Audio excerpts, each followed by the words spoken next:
Hello, BookTube. A while ago, David Wiley over on his channel created a BookTube template called the Bookshelf Essentials, where you talk about books from your library that aren't like the other books in your library that you absolutely love and cannot do without.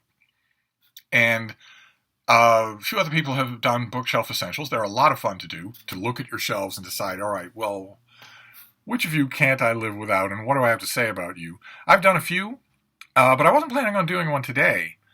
But then Michael K Vaughan and I were in our shirtless Skype session, and he said he was going to do a Bookshelf Essential today, and I thought, I don't really want to. And he said, well, you don't want to be a soy boy cuck, do you? And I thought, well, no, I don't, but I've already been called a soy boy cuck once today, so I don't know if that's going to hold much weight. Then Jim at Mystery and Mayhem also did a Bookshelf Essential. And in our shirtless Skype session, he said, well, you definitely want to do one today, or you're a soy boy cuck. So I'm doing a Bookshelf Essential today. And I'm not picking something from the Western Canon Classics here. Instead, I'm picking something from my own sweet tooth. Those of you who've been watching this channel for a long time know that I love the cartoons that are in the New Yorker magazine, the famous, nearly a century-old American magazine, The New Yorker, has regularly been adorned with cartoons and also covers. The covers are always illustrated as well. And there's a particular tone to them.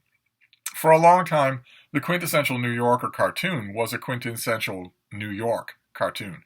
They were describing a particular aspect of New York City living and would not really apply, certainly wouldn't be funny, to a farmer, in Wisconsin. I don't know the extent to which that is still true, but I fell in love with these things even though I was not attuned to their New Yorker humor at first. And I have a whole bunch of collections. Of course, I wasn't the only one. People love New Yorker cartoons, so there have been a whole bunch of collections. Not one anytime recently, but for a long time, it was a regular staple of the publishing industry. And I developed favorites, favorite themes, favorite ideas, favorite time periods, and also favorite cartoonists. One in particular, one that I like more than any other, and that is Helen Hokinson, who did a whole bunch of cartoons for the New Yorker, but she rapidly fell into her own particular thing that was beloved of New Yorker readers. She referred to them always as my best girls. And this cover illustrates what that is. The cover is a rather well-endowed New York matron with the fur stole and the tiny dog under her arm, confronting a policeman on the streets of New York City, saying, "I wish you reported winking man." You know what she means, but it's not what she's saying. And that is the key to the adorable, what I think is the infinite lovability of Helen Hokinson's best girls, is that you always know what they mean, but they're not saying it correctly. I can give you any number of examples. Let's find just a couple here. This, for instance, one of her ladies is talking to a train conductor, and she says, "Does this ticket entitle me to a hangover in Philadelphia?"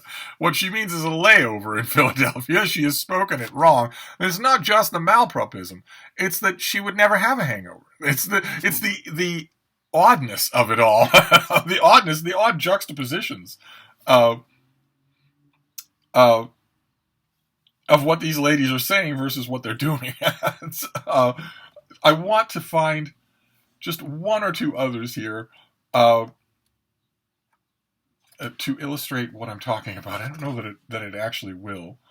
Here we have two of these oblivious ladies meeting at an umbrellaed outside cotillion, and the caption is, "Hello, badminton champion." It's meant to sound very sporty, but it's actually you can picture what the competition was actually like. It probably wasn't all that heated. It's her ladies get into all sorts of scrapes. They say all sorts of weird things.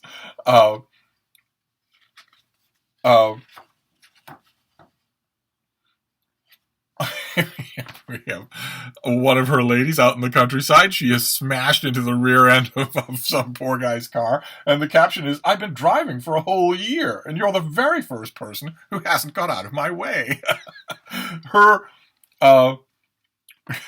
ladies are self-satisfied. They're well-fed. They're well-endowed. They have the pearl necklaces. They have the big hats and the little dogs.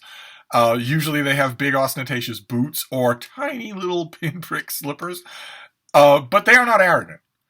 They have the absolute cluelessness of the 1%, but none of the arrogance. Hokinson's best girls are never mean or mean-spirited. They always mean well. They're always charmingly, naively earnest. They often have shopping addictions. They sometimes have henpecked husbands, although when she was in the prime of her form with these kinds of cartoons, the husbands are nowhere to be found. They have long since been beaten and slunk away in retreat. Their ladies have full control over the family finances. I love these. Absolutely love them. There have been a few Helen Hokinson collections. I think I have them all. The only reason why... Yes, see, here you go. Here's another one that we've seen on this channel. This is two of her ladies leaning over a fence in a quaint village and saying, "When were you built?" You know what they mean. They mean, when was your historic home built? But they're not putting it that way.